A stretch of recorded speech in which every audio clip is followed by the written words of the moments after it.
Oggi abbiamo presentato 3 progetti di legge insieme alle 3 consigliere regionali del PD, Anna Maria Bigon, Vanessa Camani, Francesca Zottis, per festeggiare degnamente l'8 marzo non soltanto a parole ma anche con i fatti, e per chi fa politica e consiglio regionale i fatti sono i progetti di legge, chiedendo poi ovviamente alla maggioranza del Consiglio di approvarli per tradurli in realtà. 3 progetti di legge che affrontano il tema della parità di genere sotto più punti di vista.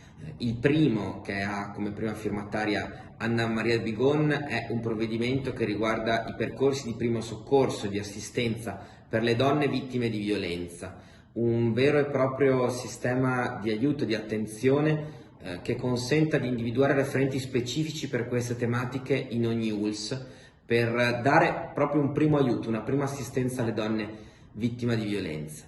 Il secondo, che ha come prima firmataria Vanessa Camani, è invece un progetto di legge che prevede il contributo di libertà, per cui 5.000 euro una tantum alle donne che vogliono liberarsi dai loro oppressori. Il primo problema è sempre quello di ottenere indipendenza, per cui di avere la libertà anche di lasciare casa, e questo contributo va esattamente in questa direzione.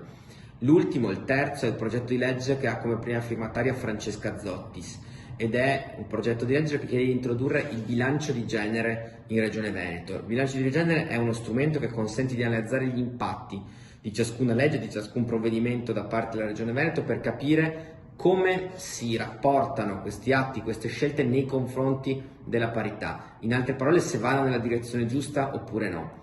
Ecco, questi 3 progetti di legge secondo noi vanno proprio nella direzione giusta, quello di lavorare per una reale parità di genere, per una reale parità di opportunità tra donne e uomini, che è quello poi che ci chiede l'Unione Europea anche sui fondi del Recovery Fund.